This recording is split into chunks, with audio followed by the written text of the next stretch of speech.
Jangan lupa subscribe YouTube channel Metro TV News dan jangan lupa nyalakan notifikasinya.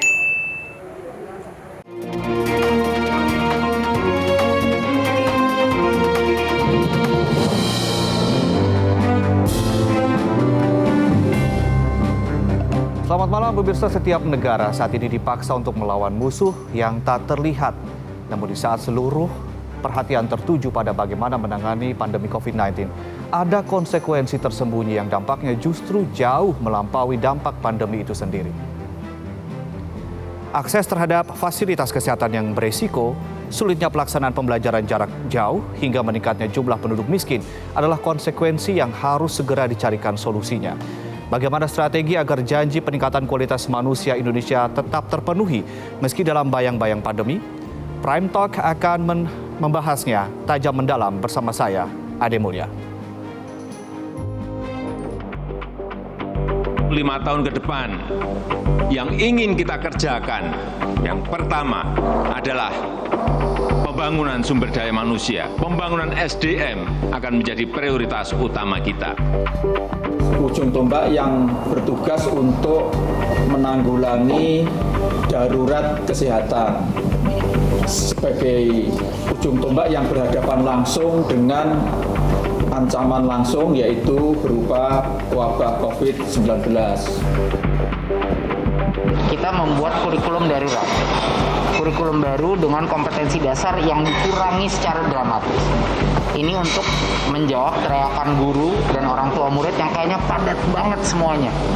Jumlah pekerjaan banyak banget, harus menuntaskan silabus dan lain-lain. Jadi kita udah buat itu, buat SD, SMP, SMA.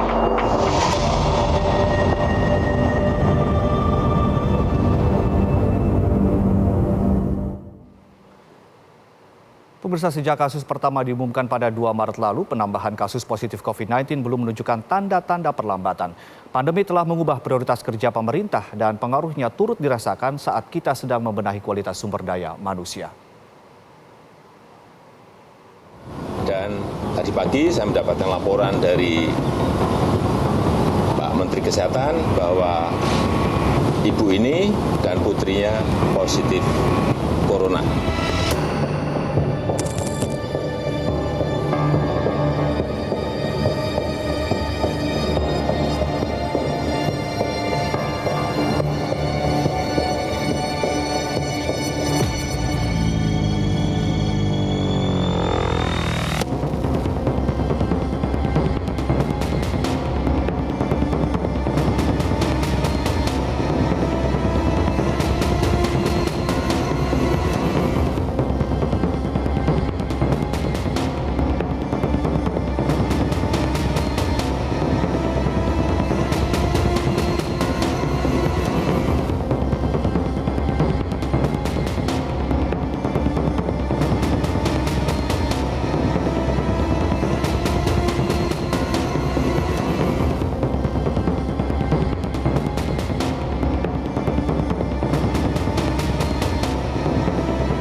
Tujuh bulan ini Indonesia membuktikan mampu mengatasi masalah.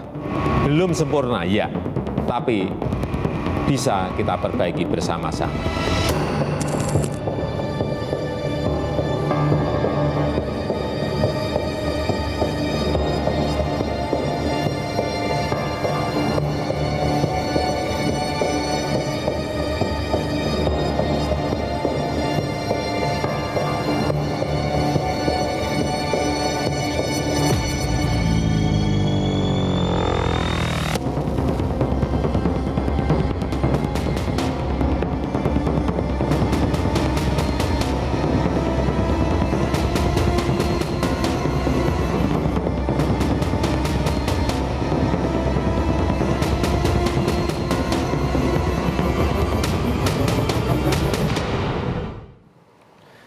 Dan pemirsa, untuk membahasnya pada malam hari ini telah hadir di studio Menteri Koordinator Bidang Pembangunan Manusia dan Kebudayaan Muhadjir Effendi. Selamat malam Pak Menko. Selamat malam.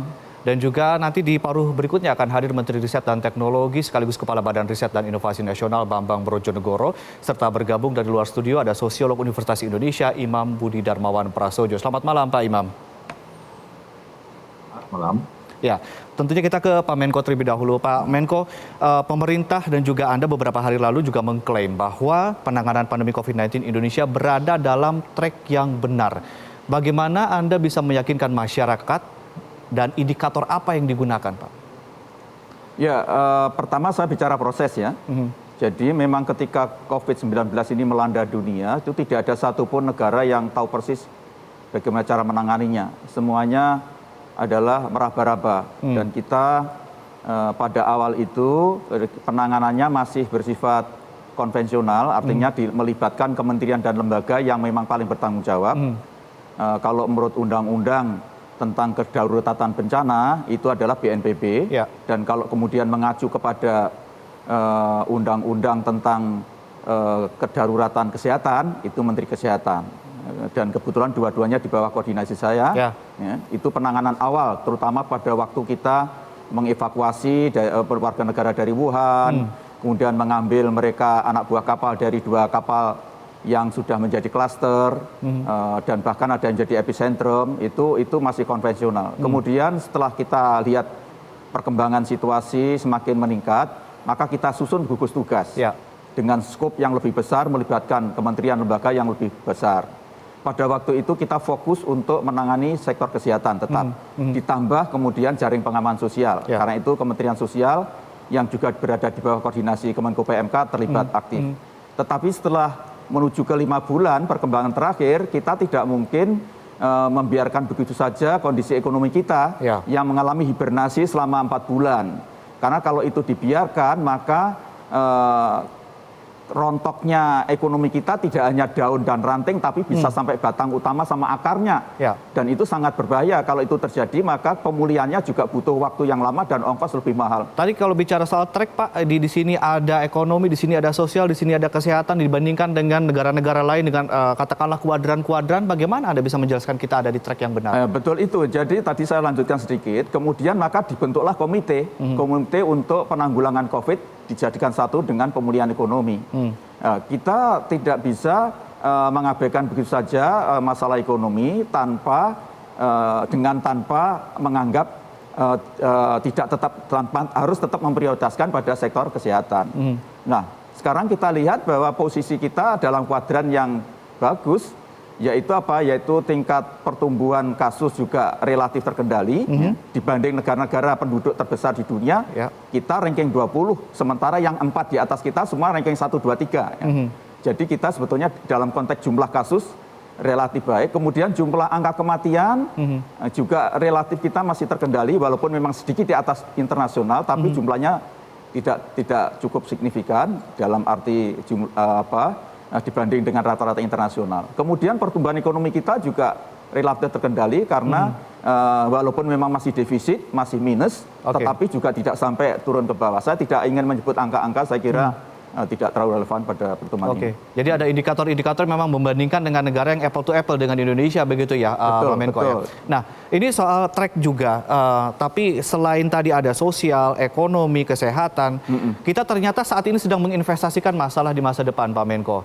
Kita lihat ada satu generasi di masa depan yang mungkin pendidikannya tertinggal. Lalu kemudian juga ada generasi yang stuntingnya makin parah. Ada juga bayi-bayi yang lahir di masa-masa PHK massal seperti saat ini dan terancam gizi buruk dan lain-lain. Bagaimana kemudian track ini juga mencakup faktor-faktor ini ke depan, Pak Menko? Ini juga PR tentunya besar untuk pemerintah. Betul. Itulah strategi yang sudah diambil kebijakan oleh Presiden. Misalnya dengan adanya komite yang sekarang itu yang berada di depan bukan saya lagi tetapi Pak Menko Ekonomi, maka saya sekarang lebih perhatian kepada tugas pokok awal sebagai Menko PMK, yaitu memberikan perhatian khusus kepada upaya kita untuk mempertahankan capaian-capaian dalam pembangunan sumber daya manusia. Seandainya turun, jangan sampai turun drastis. Misalnya tentang stunting. Stunting ini sudah kita akan ada perubahan struktural, penanganannya nanti mudah-mudahan ini tidak akan terlalu jauh dari target yang sudah kita targetkan. Begitu juga tentang gizi buruk, kemudian penyelamatan ke tingkat keselamatan ibu dan bayi juga sudah kita hitungkan, termasuk tingkat kemiskinan. Saya berharap angka kemiskinan nanti walaupun ada kenaikan, saya harap tidak terlalu tinggi. Dengan apa? Dengan berbagai macam bantuan-bantuan skema bantuan sosial yang sudah kita lakukan. Baik, kita ke Pak Imam. Pak Imam, ternyata ketika kita bicara soal pandemi, kita tidak hanya bicara kanan, kiri, kesehatan, sosial, ekonomi, tapi juga ternyata masa depan ini. Ada generasi-generasi yang menanggung resiko dari apa masalah yang kita hadapi saat ini. Bagaimana kemudian Anda melihat ketika pemerintah mengatakan ini ada di track yang benar? Apakah BLT, apakah program-program semuanya mencakup kanan, kiri, dan juga depan tadi yang saya sebutkan tadi, Pak Imam?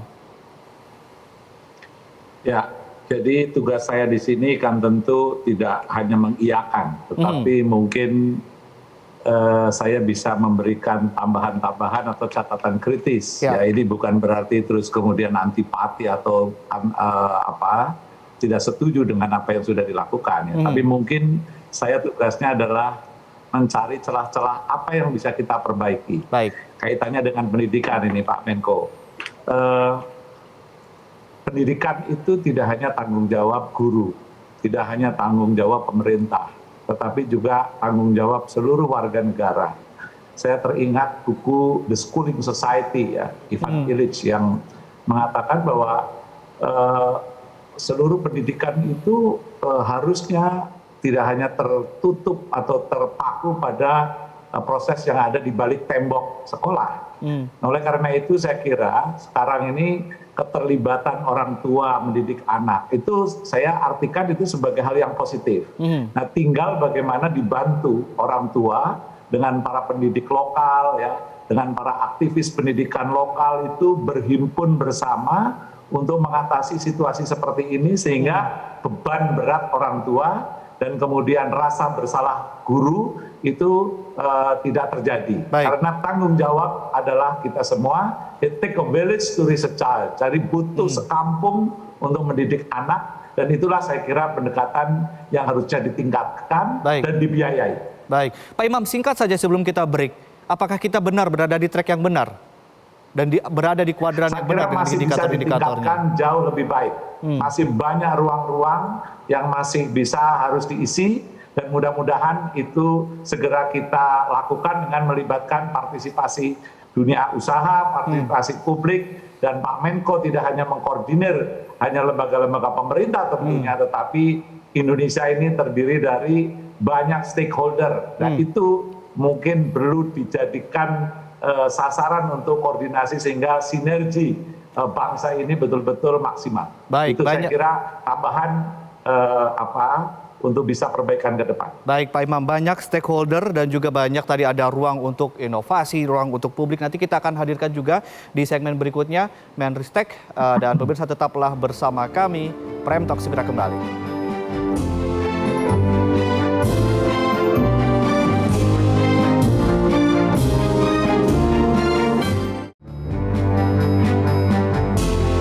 Kita kembali berbincang langsung ke Pak Muhadjir Effendi. Pak Muhadjir, tadi di-highlight oleh Pak Imam justru adalah pendidikan. Karena soal stunting, kemiskinan, saya tidak tahu, mungkin Pak Imam yakin bahwa pemerintah bisa menyelesaikannya. Meskipun itu juga perlu penjelasan juga dari Pak Menteri. Tapi untuk pendidikan, ini gimana nih? Masalahnya di masa depan ini akan terdampak. Ya, tadi kita kan sudah bicarakan dua ya. Pertama tentang kesehatan, yang kedua adalah jaring pengaman sosial. Kemudian Pak Imam memberikan penegasan soal pendidikan, dan memang betul beliau memang banyak menekuni bidang itu ya, dan saya sangat setuju dan menggarisbawahi apa yang telah dinyampaikan. Mungkin kalau diizinkan saya ingin tampilkan slide, 2 slide saja tentang agar ada pemahaman yang utuh tentang bagaimana sih pembangunan manusia Indonesia, terutama dalam kaitan dengan COVID-19. Mohon bisa ditampilkan. Ya, mungkin bisa lanjut saja sambil kita usahakan untuk tampilkan. Betul, pendidikan ini adalah merupakan salah satu komponen yang akan ikut menentukan bagaimana pembangunan Indonesia ditangani. Itu lihat yang hijau tua, yang hijau muda itu adalah pada masa 1000 hari awal kehidupan. Menko. Ya. Ya, hijau muda itu ada awal hari kehidupan, 1000 hari kehidupan itu ketika 9 bulan di dalam kandungan dan 2 tahun dalam susuan. Itu problem yang paling besar yang harus kita tangani adalah stunting, penurunan stunting, karena masih ada 27% lebih anak Indonesia itu yang mengalami stunting, dan target presiden adalah 14% tahun 2024. Dan ini sudah kita rencana teknokratiknya sudah kita rancang, mudah-mudahan akan berhasil. Kemudian setelah itu memang kita bicara pendidikan, mulai dari usia dini, kemudian SD, SMP, SMK tadi yang disampaikan oleh Pak Imam Prasojo. Dan ini yang kita khawatirkan adalah terjadinya putus generasi ya. Putus generasi atau lost generation. Karena itu harus kita hindari betul berbagai hambatan tadi yang disinggung Pak Imam Prasojo. Jangan hanya dilihat dari kekurangannya, tapi juga sebetulnya ada aspek keuntungan ya, ada capital gain, ada capital loss. Capital gain-nya misalnya apa? Yaitu percepatan kita untuk memasuki era industri 4.0.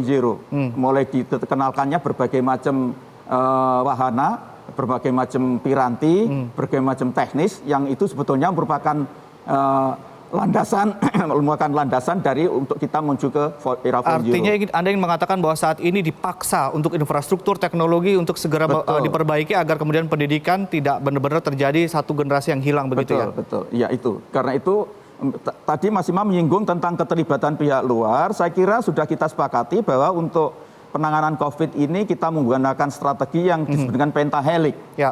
Melibatkan 5 komponen, yaitu pemerintah, kemudian sektor swasta, kemudian perguruan tinggi, civil society termasuk media, dan yang terakhir adalah kelompok profesional.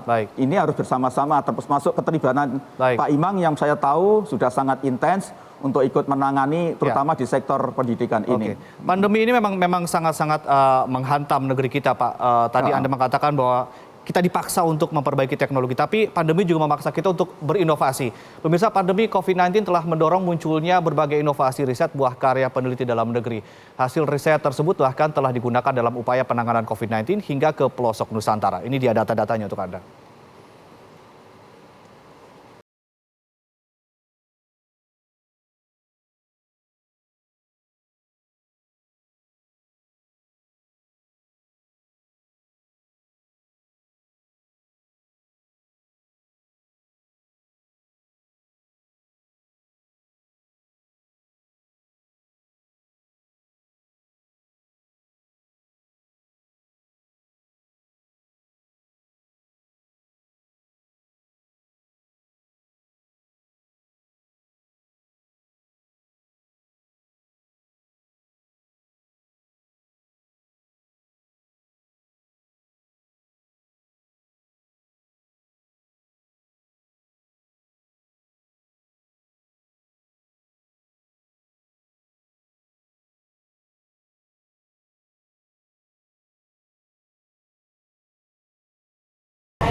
Ya, pemirsa, sekarang kita mungkin melawan penyakit, tetapi sebetulnya kita juga melawan masa depan yang buruk. Artinya perlu banyak inovasi dan juga penciptaan teknologi untuk memerangi penyakit dan juga masa depan yang buruk tadi. Kita akan langsung di situ sudah bergabung Pak Menristek, Bambang Brojonegoro. Selamat malam, Pak Bambang. Selamat malam. Bicara soal inovasi, apa saja Pak yang sudah diciptakan oleh peneliti di dalam negeri, ataupun juga industri yang juga disinergikan? Apa saja Pak poin-poinnya yang kemudian untuk mendorong kita melawan COVID-19?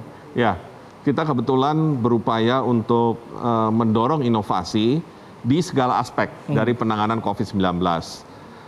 Dimulai dari testing, misalkan, karena proses testing ini sangat kritikal, di mana di testing itu ada rapid test, baik yang antibody maupun yang sedang pengembangan ini yang berbasis antigen. Ya, yang lebih akurat. Kemudian ada PCR test kit yang dipakai dalam setiap pengujian dengan mesin PCR. Kemudian ada juga yang terkait dengan mobile lab, ya, karena setiap pengujian PCR itu harus menggunakan laboratorium dengan standar Biosafety Lab 2. Nah, ini ada yang mobile yang bisa dipindah-pindah sesuai dengan kebutuhan. Nah, selain testing, kita juga bicara mengenai penanganan pasien. Nah, utamanya memang ventilator. Nah, kenapa ventilator yang dikedepankan? Karena ketika terjadi puncaknya pandemi ini, pasien itu membutuhkan ventilator, baik ketika masih di ambulans sampai ruang rawat inap sampai gawat darurat. Nah, karena itu kebutuhan ventilator ternyata sangat kurang di sebagian besar rumah sakit. Karena itu kami dorong supaya ventilator menjadi salah satu fokus dari inovasi. Nah, selain alat kesehatan, kita juga menangani di obat, ya. Di obat memang kita lebih banyak di terapi sekarang. Terapi itu ada 2 sekarang yang kita dorong, yaitu yang pertama adalah terapi plasma konvalesen dengan menggunakan plasma darah pasien yang sembuh COVID. Dan kedua, yang masih dalam tahap penelitian tapi sudah mulai diuji cobakan adalah dengan stem cell untuk menggantikan jaringan paru-paru yang rusak. Dan tentunya karena akhirnya untuk bisa menangani pandemi dengan baik, kita perlu vaksin. Ya, betul sudah banyak vaksin yang dicoba dikembangkan di luar, tetapi Indonesia sebagai negara dengan penduduk 270 juta, itu harus mandiri di dalam pengembangan dan penyediaan vaksin. Karena itu kami sudah memulai vaksin merah putih yang menggunakan isolat virus yang beredar di Indonesia, di mana pengembangan bibit vaksinnya dilakukan oleh beberapa universitas. Ya. Pak Bambang, masyarakat kemudian bertanya, ini kalau soal vaksin kita nanti ada segmen khususnya Pak Bambang. Tapi soal tadi ada PCR test, lalu kemudian juga ada alat-alat seperti ventilator dan lain sebagainya. Ada berapa unit yang sudah dihasilkan dan didistribusikan sampai ke akar rumput, Pak? Ya, memang yang sudah diproduksi dalam jumlah besar pastilah yang kebetulan sudah selesai dikembangkan sekitar bulan Mei dan bulan Juni kemarin. Yang paling jelas sekarang mungkin rapid test. Rapid test itu produksi per bulannya sekarang 350.000 unit. Nah, kebetulan ini baru datang dari 2 pabrik. Ya, kita bisa menggandeng 2 industri untuk memproduksi sampai 350.000. Nah, ada 2 industri lagi yang siap bergabung dan kebetulan mereka lebih besar. Sehingga perkiraan kami dalam beberapa bulan ke depan, mudah-mudahan sebelum akhir tahun kita sudah sampai 1 juta unit per bulan. Nah, untuk PCR test kit, kita kerjasama dengan Bio Farma. Karena PCR test kit ini kan dipakai di setiap mesin PCR. Ya. Nah, itu produksinya sudah di atas 1 juta per bulan. Ya. Kemudian yang mobile BSL-2 itu sudah tersebar di beberapa tempat, baik rumah sakit daerah maupun rumah sakit milik TNI. Ya. Pak Bambang, beberapa minggu lalu kita sempat dihebohkan dengan satu berita soal genos atau ginos ya kalau di bahasa Inggrisnya. Itu update-nya gimana sih, Pak? Kan saya dengar katanya masyarakat nggak trust untuk menggunakan ini. Ini gimana, Pak? Jadi begini, yang menarik, ginos ini benar-benar inovasi yang baru sama sekali. Ya. Dan menurut saya idenya sangat bagus. Kenapa? Karena kita tahu bahwa virus COVID-19 ini kan istilahnya menyerang saluran pernafasan kita. Ya, makanya kita harus pakai masker seperti ini untuk mencegah virus itu masuk lewat hidung atau lewat mulut. Nah, pendekatan dari ginos ini, dia tidak menggunakan darah seperti rapid test antibody dan tidak menggunakan swab ya yang diambil dari ludah kita. Yang digunakan adalah hembusan nafas kita. Kenapa? Di dalam hembusan nafas kita ada yang namanya VOC, volatile organic compound. Nah, dari VOC inilah dengan analisa kita bisa tahu apakah di dalam hembusan nafas kita sudah mengandung virus COVID atau tidak. Nasib ginos sekarang gimana, Pak? Nah, ginos ini sudah sampai prototipe dan waktu itu mereka sudah melakukan uji coba di salah satu rumah sakit di Yogyakarta. Baru 1 rumah sakit. Nah, waktu itu menggunakan sekitar 500 sampel, tingkat akurasi, jadi membandingkan antara ginos dengan PCR. Karena semuanya harus berdasar pada PCR, karena dia adalah gold standard. Nah, perbandingannya itu 97%. Jadi ginos itu bisa membaca hembusan nafas dengan tingkat akurasi 97% dibandingkan kalau si pasien itu diambil swabnya. Nah, saat ini karena kita inginkan mesin ini benar-benar bermanfaat ya buat masyarakat. Nah, saat ini kami sudah melakukan uji validasi yang lebih besar. Jadi kami minta sampelnya lebih dari 1.000 ya. Jadi saat ini sedang dikembangkan dan lebih besar lagi rumah begitu sakit ya di Pak Jawa. Bambang, ya? Jadi tidak hanya di Baik. satu kota. Baik. Soal tadi satu lagi masalah yang saat ini sangat seksi, bahkan mungkin kedepannya akan lebih seksi dari RUU Cipta Kerja, soal vaksin. Ya. Ini menarik nanti Pak Menko PMK dan juga Pak Bambang dan juga nanti dari Pak Imam juga mengkomentari dari segi komunikasi publik kedepannya, karena Pak Jokowi meminta agar komunikasi publik soal vaksin ini clear. Nanti kita akan membahasnya dan pemirsa tetaplah bersama kami, Prime Talk segera kembali.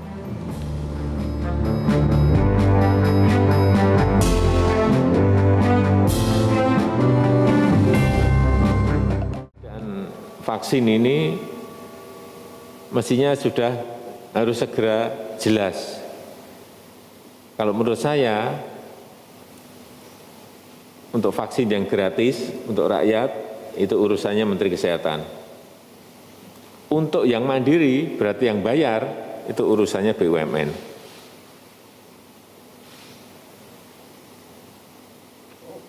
Ini menjadi jelas. Kalau enggak seperti ini, nanti siapa yang tanda tangan ini menjadi tidak jelas nanti. Siapa yang tanggung jawab. Tadi saya sudah mendapatkan laporan dari Pak Erik untuk AstraZeneca. Ini kiriman pertama di bulan April 2021 dan 1 bulannya kita mendapatkan kira-kira 11 juta. Dan totalnya dapat 100 juta, betul Pak Erik ya?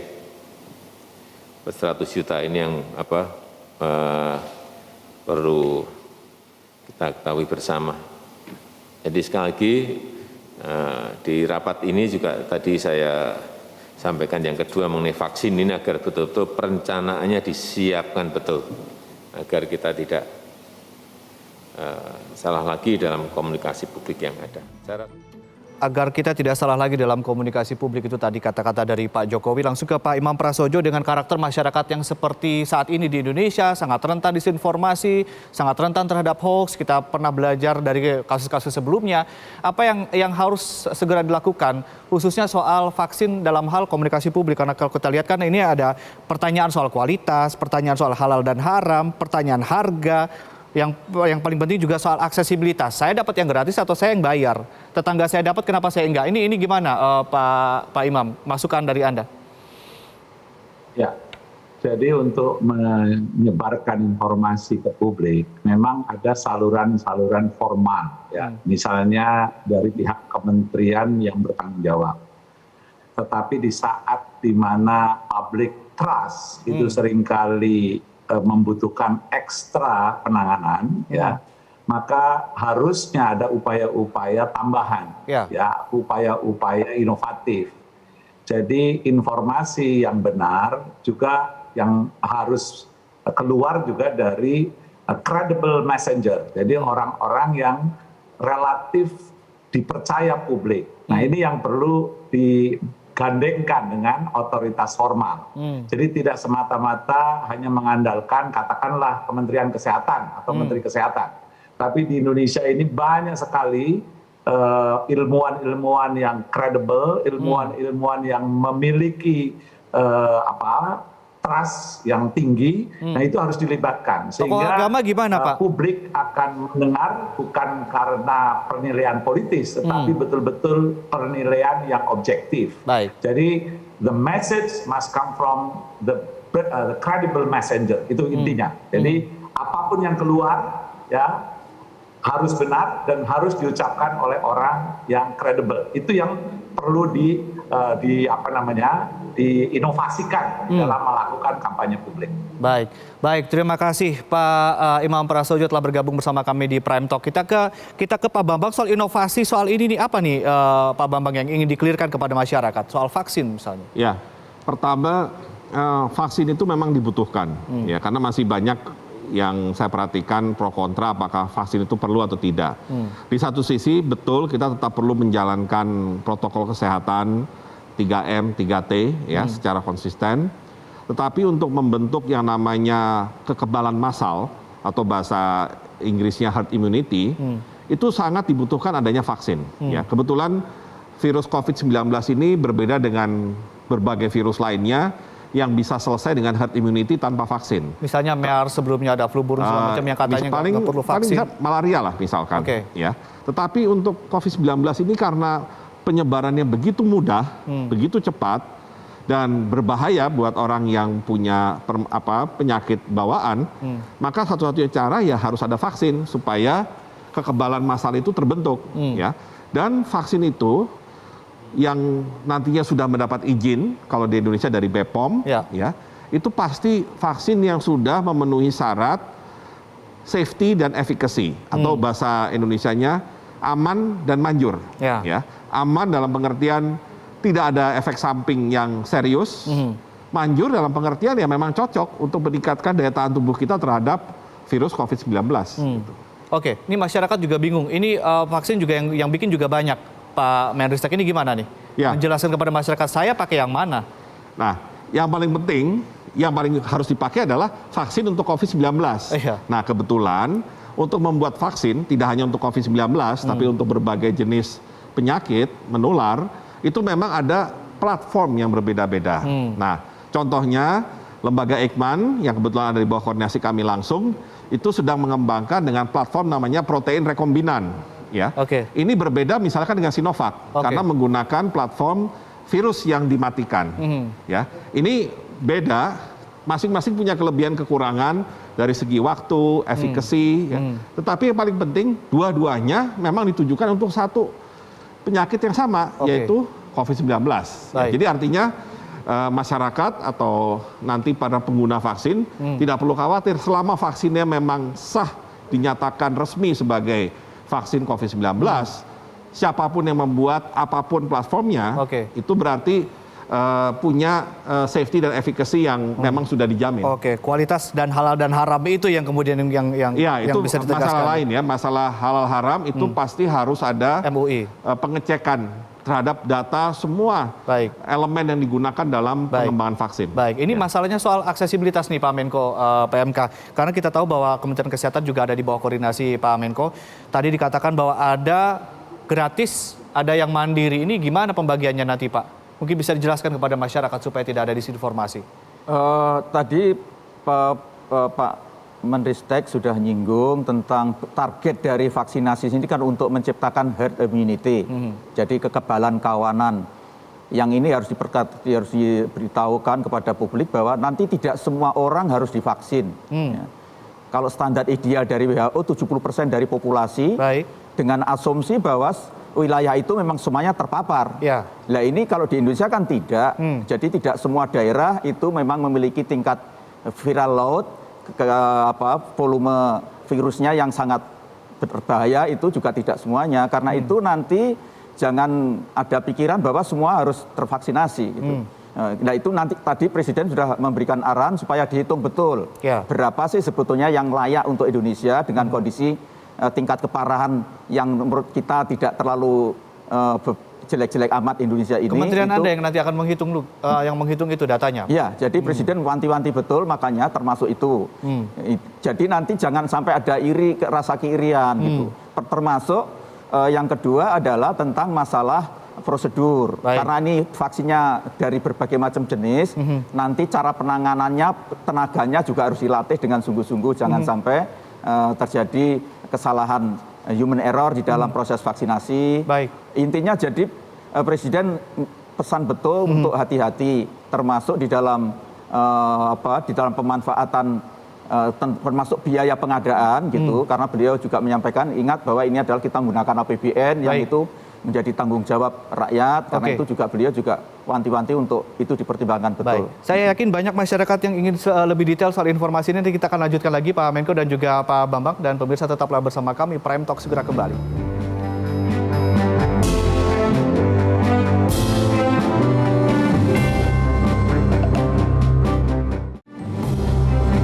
Bersama kami dan langsung saja kita lanjutkan perbincangan bersama Pak Menko PMK. Pak Menko, saya dengar Presiden memerintahkan khusus Pak Menko PMK untuk mencatat atau katakanlah mengumpulkan data.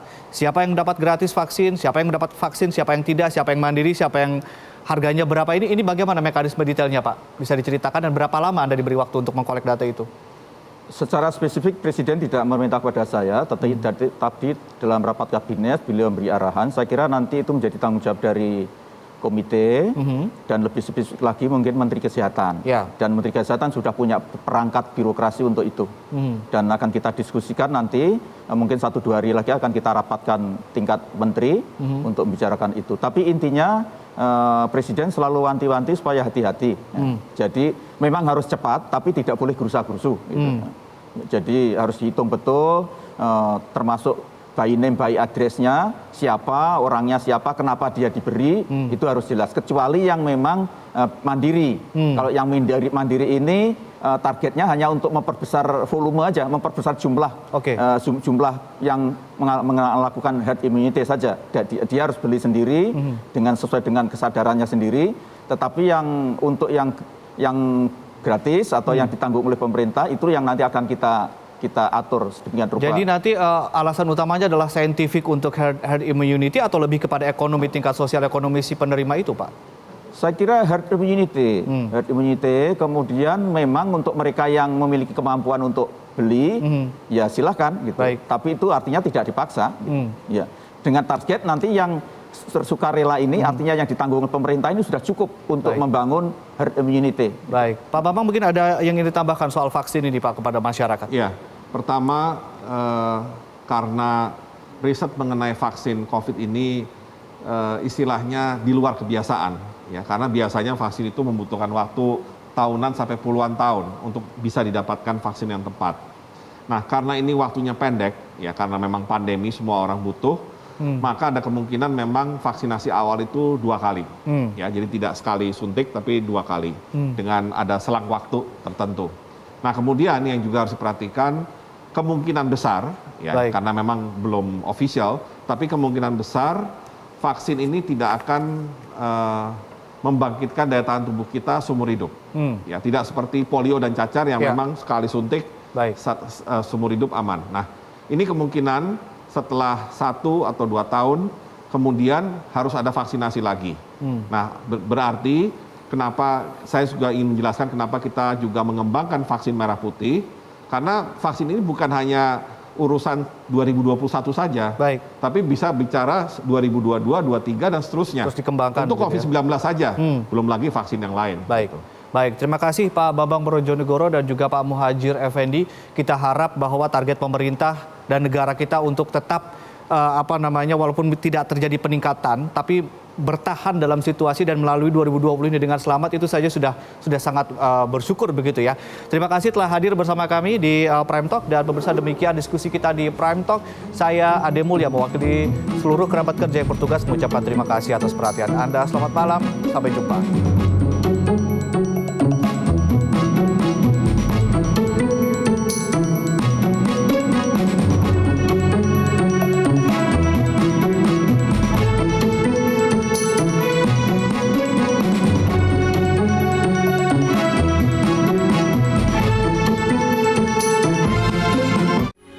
Metro TV, knowledge to elevate.